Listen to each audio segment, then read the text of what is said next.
বিসমিল্লাহির রহমানির রহিম। আলহামদুলিল্লাহ। আলহামদুলিল্লাহ, আমরা আরো একটি নতুন সলিউশন শুরু করতে যাচ্ছি। গতকালকে দেখবেন পেট্রো বাংলার সমাধান দিয়েছিলাম। যে ভিডিও সলিউশন গুলো দিচ্ছি মূলত প্রত্যেকটারই সফট কপি এক্সামের পরে আপনাদেরকে আমি প্রোভাইড করেছি। পেট্রো বাংলাটা সবার আগে আলহামদুলিল্লাহ দিয়েছি। ওয়াইজেনার্স কল্যাণ বোর্ডের সমাধানটাও আমি সফট কপিটা আপনাদের দিয়েছিলাম। সম্ভবত ওয়াইজেনার্স কল্যাণ বোর্ডটা আমাদের সমাধান নাম্বার 375 এরকম ছিল আর কি। তো যাই হোক, চলেন ভিডিও ক্লাস শুরু করতে যাই। শুরু করি আমরা। এখানে এক্সাম নিয়েছিল আর্টস ফ্যাকাল্টি, ঢাকা ইউনিভার্সিটির। বেশ ভালো কোশ্চেন ছিল আর কি। পেট্রো বাংলার মতো এত আসলে অড কোশ্চেন ছিল না।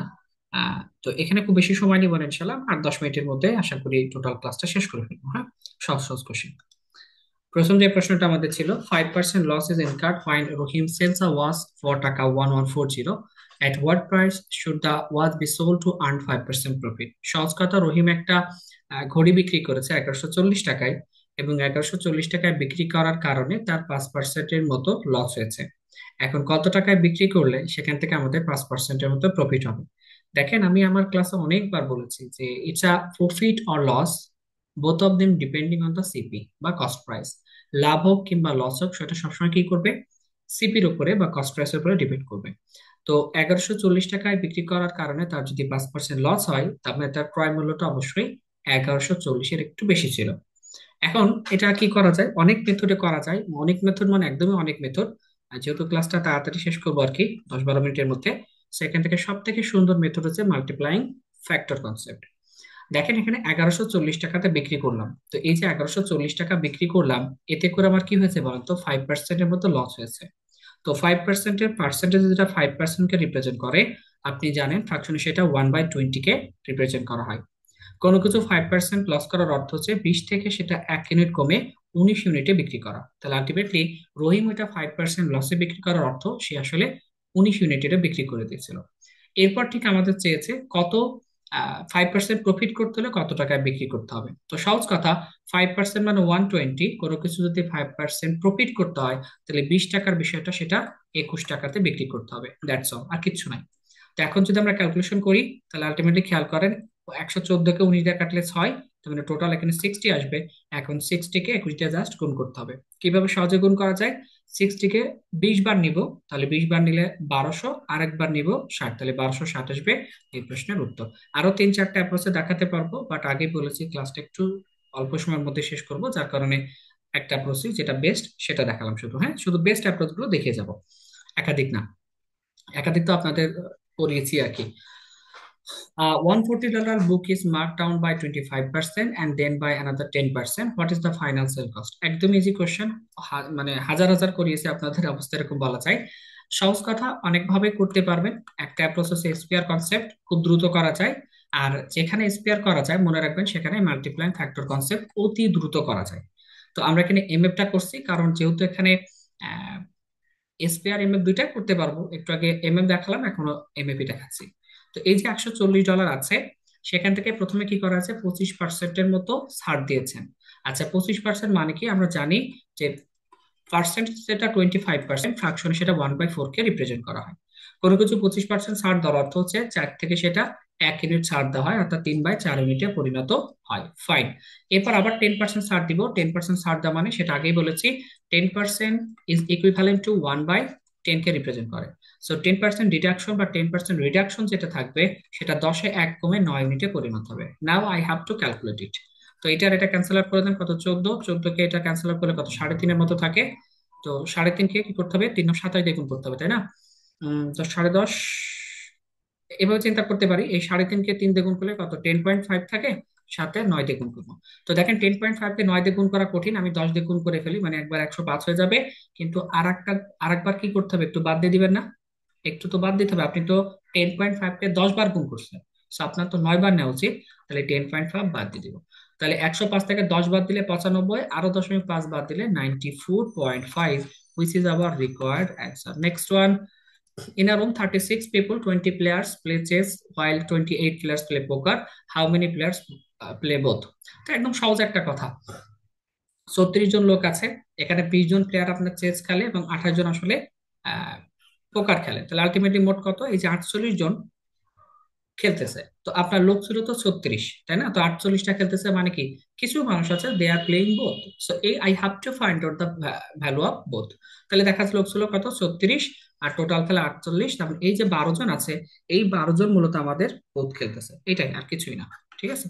এটা আপনি চাইলে আমি যে উত্তরা ব্যাংকে যে কোশ্চেনটা আসলো আর কি, আপনার ওভারল্যাপিং সেটে, আপনি এটাকে চাইলে 2x2 গ্রিড মেথডে করতে পারেন, ফর্মুলাতে করতে পারেন, ভেন ডায়াগ্রাম দিয়ে করতে পারেন। But the best approach is mentally. 48 জন খেলা হচ্ছে কেন? Because of someone are playing both. তো এই যে প্লেইং বোথ, যদি আপনি টোটাল যে গেম আছে সেখান থেকে টোটাল নাম্বার অফ পিপুল বাদ দিতেন, তাহলে আমাদের কত বোথ আছে সেটা বেরিয়ে যাবে। A box having a height 2 meter, length 10 meter, and wide 7 meter have the top lid open. What is the surface area of the box? সহজ কথা, একটা বক্স আছে, ওই বক্সের এই যে সারফেস এরিয়াটা নাই, সরি মানে উপরের যে উপরের পোর্শনটা, টপ লিডের যে পোর্শনটা না আর কি, খালি আর কি। তো এখন এটার আমাদের সারফেস এরিয়াটা খুঁজে বের করতে হবে। তো সারফেস এরিয়া মানে কি, এই যে আমাদের সারফেস এরিয়া যদি বের করতে চাই, তো এই যে বটম আছে যে তলদেশ যেটা আছে, সেটার এরিয়া, তার মানে সেটা কি লেন্থ ইন্টু ব্রেডথ। হ্যাঁ। আর এখানে আমাদের যে দুইটা দুইটা চারটা দেওয়াল আছে, এই পাশে দুটো ওই পাশে দুইটা, যে চারটা দেওয়াল আছে সেই চারটা দেওয়ালের এরিয়া লাগবে। তার মানে খেয়াল করেন আমাদের এখানে কি দরকার, আমাদের এখানে যদি সারফেস এরিয়াটা আমরা বের করতে চাই, তাহলে আমাদের বটম এরিয়াটা দরকার, plus area of the four wall দরকার, এরিয়া অফ ফোর ওয়াল, তাই না? তাহলে আলটিমেটলি বটম এরিয়াটা কি হবে, যেটা লেন্থ এবং ব্রেডথ, আর আমাদের যে চারটা দেওয়াল আছে সেই চারটা দেওয়ালের মধ্যে আমাদের একটা দেয়ালের ইয়াটা কত হবে, আপনার যে দুই পাশে দুইটা দেয়াল, একটা আছে লেন্থ গুণিত হাইট, আর বাদ বাকি দুইটা আছে কি লেন্থ গুণিত ব্রেথ হবে। কিন্তু প্রত্যেকটা কয়টা করে আছে বলুন তো, দেয়াল দুইটা করে আছে দুই পাশে। লেন্থ হাইট একটা দেয়ালে মোট দুইটা দেয়াল লাগবে, আবার লেন্থ ব্রেথ অর্থাৎ দৈর্ঘ্যের দিকে দুইটা দেয়াল এবং প্রস্থের দিকে দুইটা দেয়াল, এটা আর কি, তাছাড়া কিছু না, কঠিন কিছু না। কিন্তু আই রিপিট, দৈর্ঘ্যের দিকে দুইটা দেয়ালের ক্ষেত্রফল এবং প্রস্থের দিকে দুইটা দেয়ালের ক্ষেত্রফল এটা। তাহলে এখন যদি আমরা ক্যালকুলেশন করি, এটা আমাদের লেন্থ গুণিত ব্রেথ থাকবে, প্লাস এখান থেকে 2 গুণিত লেন্থ গুণিত হাইট, প্লাস 2 গুণিত লেন্থ গুণিত ব্রেথ। এখন এটা ক্যালকুলেশন করেন, লেন্থ 10 গুণিত এখান থেকে 7 বসানো যায়, প্লাস এখানে 2, লেন্থ কত 10, হাইট কত, এখান থেকে সিম্পলি 2 নিব, একবারে 2 যদি কমন নিয়ে না তাহলে এখানটা একবারে বসানো যায়, কত 7 গুণিত এখান থেকে সিম্পলি 2 আর কি। তাহলে এখানে 7 10 70 থাকে, প্লাস 10 দুগুণে 20, 7 দুগুণে 14, তাহলে 24, 24 দুগুণে 7 দুগুণে 14, আর 20 34, 34 দুগুণে কত 68, তার মানে আলটিমেটলি এটা 138 আসে। অর্থাৎ যেই বক্সটা আছে যার লিডটা টপটা আমাদের খোলা, তার এরিয়াটা আসবে এখান থেকে আপনার 138। একক কি, একক কিছু দিয়েছে মিটার আর কি, তাহলে এখান থেকে মিটার নিব, meter square. How many positive integers less than 10,000 আর মাল্টিপলস অফ বোথ 8 অ্যান্ড 18? তাহলে কতগুলো পজিটিভ ইন্টিজার আপনি খুঁজে পাবেন যেগুলো আলটিমেটলি কি লেস দ্যান 10,000 আর মাল্টিপলস অফ বোথ 8 অ্যান্ড 18, অর্থাৎ 8 এবং 18 মাল্টিপল হবে। আই রিপিট, 8 এবং 18 মাল্টিপল হবে, এবং যেটা 10,000-এর কম, এরকম মাল্টিপলস আপনি কতগুলো খুঁজে পাবেন এখান থেকে ফাইন্ড আউট করা লাগবে। তো এই টাইপের ম্যাথগুলো দেখবেন, আমি আপনাদের এলসিএম চ্যাপ্টার অনেক করিয়েছিলাম, যে সহজ কথা এখান থেকে, যে এলসিএম অফ এই যে 8 এবং 18, আলাদা আলাদা ভাবে 8 এবং 18-এর জন্য না খুঁজে আমরা এই 8 এবং 18-র এলসিএম নিয়ে কাজ করব। তো এই এলসিএমটা কেমনে বের করা যায়, দেখবেন 18কে আপনি মানে যদি ইকুইলিব্রিয়াম মেথড এলসিএম সেটাও বের করতে পারেন এভাবে, যে 2 2 নিয়ে এভাবে, অথবা চিন্তা করতে পারেন 8 দিয়ে কি 18কে ভাগ করা যায়, না যায় না, তাহলে পরের মাল্টিপলটা নেন, কত 36, 36কে কি 8 দিয়ে ভাগ করা যায়, যায় না। তারপরের মাল্টিপল কত 54, 54কে 8 দিয়ে ভাগ করা যায়, যায় না। 72, তারপরের মাল্টিপল 72কে 8 দিয়ে ভাগ করা যায়, যায়, কারণ 8 নং 72, তাহলে এদের এলসিএমটা আসলে কত হবে বলুন তো, 72 হবে। So thus, any number that is a multiple of both 8 and 18 must also be a multiple of 72. I repeat, any number that is a multiple of both 8 and 18 must also be a multiple of 72. So rather than just solving it for individual 8 and 18, we will just solve it with the 72. এটা আমরা 72 নে calculate করব। তাহলে সহজ কথা, এই যে 72, অথবা এখান থেকে এলসিএম এভাবে খুঁজে বের করতে পারেন, এখানে 4 আর 9, 4 9 36, 36 দুগুণই 72। কখনো কখনো এই মেথডে এলসিএমটা বের করা ইজি হতে পারে, আর কখনো কখনো মেন্টালি এটা দেখেও মূলত বোঝা যায়। আপনি শুধু দেখবেন যে 18কে মাল্টিপল করলে কোন মাল্টিপলটা 8 দিয়ে ভাগ করা যাচ্ছে। তো সহজ কথাই, যে আমাদের 10,000 ছিল, 10,000 যেটা ছিল সেটাকে আমরা কি করবো 72 দিয়ে ভাগ করে ফেলবো আর কি। হ্যাঁ। তো এটা আসলে প্রথম কথা, এই দুটো অপশন হওয়ার সুযোগ নাই, 70 এবং 72, কারণ 72 দিয়ে 100-র মধ্যে ভাগ করলে কি হয়, আপনার হচ্ছে যে আহ, একবার তো যাবেই, তাহলে এই দুটো অপশন কোনোভাবে হবে না। এখন এইটা আর এইটার মধ্যে আপনাকে ভাগ করে দেখতে হবে। এই 72 দিয়ে কি করবেন, এই 10,000কে ভাগ করবেন। 10,000কে সুন্দর করে ভাগ করে দেখবেন, এখান থেকে এক, তারপরে যেটা 100 তো আসবেই, এই 138 এবং 139-এর মধ্যে যে কোনো একটা রাশি আসবে। তো যেটা আসবে সেটাই উত্তর। আমরা তো এটা সমাধান আপনাদের দিয়েছিলাম, এটা আসলে 100 কত আসে, 38 আসে। Next one, by selling 20 oranges for 1 taka, a man lost 4%. How many oranges for 1 taka should he sell to gain 20%? চমৎকার প্রশ্ন, অনেকভাবে করা যায়। সব থেকে বেস্ট হচ্ছে মাল্টিপ্লাইং ফ্যাক্টর কনসেপ্ট। খেয়াল করেন এখান থেকে যে 20% প্রফিট যদি করতে হয়, অ্যাট 20% প্রফিট, আই রিপিট, এখান থেকে মনে করেন অ্যাট 20% প্রফিট, এই 20% প্রফিটের সেলিং প্রাইসটা কেমন দাঁড়াবে? দেখেন আমি সবসময় কাজ করবো কি নিয়ে, ফল নিয়ে না, প্রথমে কাজ করতে হয় টাকা নিয়ে। এই যে 1 টাকাতে আপনি 20টা অরেঞ্জ বিক্রি করে দিলেন, তো এখানে আপনার 4%-এর মতো কি হয়েছে বলেন তো, লস হয়েছে। তার মানে আপনার যে 1 টাকাতে 20টা বিক্রি করলেন, লস কেন হলো? হয় আপনার উচিত ছিল একটু কম বিক্রি করা 1 টাকাতে, হয় ফল সংখ্যা কমানো উচিত ছিল, সেটা 16টা, 17টা, 12টা, 14টা, যাই হোক। অথবা এই এই 20টা ফল 1 টাকায় না বিক্রি করে দেখা যাচ্ছে 1.5 টাকায় করতে পারতেন, 1.60 টাকায় করতে পারতেন, আর 1.25-টাকায় করতে পারেন, হোয়াট এভার ইট ইজ, তাই না? হয় ফল সংখ্যা কমাতে হবে অথবা টাকার পরিমাণ বৃদ্ধি করতে হবে। তো এই যে 1 টাকা বিক্রি করলেন, 1 টাকায় 20টা অরেঞ্জ বিক্রি করলেন, আমি আগেই বলেছি আমি কিন্তু টাকা নিয়ে কাজ করবো, ফল নিয়ে প্রথমে না। তাহলে এই যে 4% লসে বিক্রি করার অর্থ এটা আছে 96 ইউনিটে বিক্রি করে দেওয়া। কি করতে চাই, এখন আমি এইটা 20% প্রফিটে বিক্রি করতে চাই, তাহলে 20% প্রফিট মানে 100 টাকার বেশিটা 120 টাকাতে বিক্রি হবে। এটাকে চাইলে আপনি একবারেও করতে পারেন, একটু আগে যে 4%, 20%, পার্সেন্টকে ভেঙে যে ফ্রাকশন লিখতে হয়, সেটা যেভাবে দেখিয়েছি সেভাবেও করতে পারেন, সমস্যা নাই। তাহলে 24 দিয়ে ক্যান্সেল করলে 5, 24 দিয়ে ক্যান্সেল করলে 4, তাহলে আলটিমেটলি কত থাকে, 5/4 থাকে। তাহলে দেখেন, এটা 20% প্রফিট যদি করতে হয়, I have mentioned it earlier that 20% profit যদি করতে চান, তাহলে আপনাকে কি করতে হবে, 5/4 টাকা, বা এটা সুন্দর করে বলা যায় 1.25 টাকা, অর্থাৎ ওই 20টা কমলা 1.25 টাকাতে বিক্রি করতে হবে। হ্যাঁ, ওই 20টা কমলা 1.25 টাকাতে বিক্রি করতে হবে। জানতেছে 1 টাকাতে কয়টা বিক্রি করতে হবে 20% প্রফিট করতে হলে। তো আমি কিন্তু সবার প্রথমে কি করছি, 20% প্রফিট করে নিয়েছি। 20% প্রফিট করার পর দেখেছি 1.25 টাকায় 20টা বিক্রি করতে হয়। তাহলে খেয়াল করেন, 1.25 টাকায় কটা বিক্রি করতে হয়, 20 টাকা। And they have asked you to find the value, যে how much oil orange you will sell in 1 টাকা। তাহলে 1.20 টাকা, 25 টাকা যদি 20টা হয়, 1 টাকায় কত? তাহলে সহজ কথা, দেখেন, এভাবে চিন্তা করা যায়, 1.25 20 হয়েছে, মানে 16 টাইমস এর ভ্যালু দিয়েছে, মানে 16কে 1.25 দিয়ে গুণ করলে 20 হয়, তাহলে এইটাও আলটিমেটলি 16 টাইমস এর ভ্যালু দিয়ে উত্তর হবে এখান থেকে 16। অথবা ডিরেক্টলি 20কে 1.25 দিয়ে ভাগ করেন, that will produce you 16। Okay, next one, S14, B15, C13 হলে এটার ভ্যালু কত? একদম সহজ কথা, আপনি চাইলে প্রথমে 2 কমন নিতে পারেন, AB মাইনাস এখান থেকে 3AC, এটা সরি 2AB হবে, প্লাস এখান থেকে কত, BC। এখন ভ্যালু বসিয়ে দেন, 2 আর 2 গুণিত A মানে কত, 4, B মানে কত এখান থেকে 5, মাইনাস 3 গুণিত A মানে এখান থেকে 4, আর C মানে এখান থেকে 3, প্লাস B মানে হচ্ছে 5, আর হচ্ছে C মানে হচ্ছে এখান থেকে 3 আর কি। ফাইন, 4 5 20, 20 দিকে 40, তাহলে এখান থেকে কত, 40, আর 3 5 এখান থেকে আলটিমেটলি কত থাকে, 15 থাকে, 3 4 12, 3 12 কত এখান থেকে 36, তাই না? তাহলে 55 থেকে 40 আর 15, 55, 55 থেকে 36 বিয়োগ 19, তাহলে 2 গুণিত 19 মানে আলটিমেটলি আমাদের এটা 38 হবে। সো আমাদের এই কোশ্চেনের উত্তর হচ্ছে 38 আর কি। Next one, the average of x y z is 6 and x minus y is equal to 4, x y is equal to 21, what is the value of z? চমৎকার প্রশ্ন, 10 সেকেন্ডে করা যায়, 10 সেকেন্ডের বেশি নিলে সেটা অপরাধ। এক্স ওয়াই জেড, আমি এই টাইপের প্রশ্ন আপনাদের দেখবেন মেনসুরেশন চ্যাপ্টারও যেগুলো ছিল, পরিমিতি ছিল, আবার বীজগণিত ছিল, সেখানেও ইউজ করিয়েছি।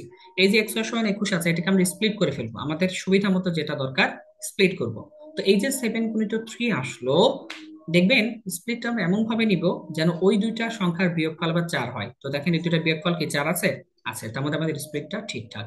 আপনি চাইলে বলতে পারতেন, আচ্ছা এই যে 21 আছে, সেটাকে আমরা তো 1 × 21 নিতে পারি, ফাইন, কিন্তু আপনাকে এমন ভাবে স্প্লিটটা নিতে হবে যেন এই দুইটার বিয়োগফল কত হয়, 4 হতে হয়। তো 21 আর 1 বিয়োগ করলে কি 4 হয়? 4 হয় না, তার মানে এটা নিতে পারবে না, ঠিক আছে? আচ্ছা, 1 2 মিনিট পরে ইনশাল্লাহ আমরা এটা শেষ করে দিচ্ছি, হ্যাঁ, শেষ করবো।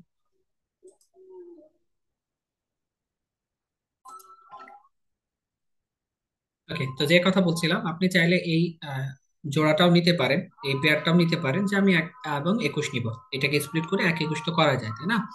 তো আমাকে এমন ভাবে পেয়ারটা সিলেক্ট করতে হবে যেন তাদের ডিফারেন্সটা আমাদের 4 প্রডিউস করে। তো এটা তো প্রডিউস করে না 4, এটা 20 দেয়, তার মানে এটা আসলে সঠিক সঠিক পেয়ারটা না আর কি।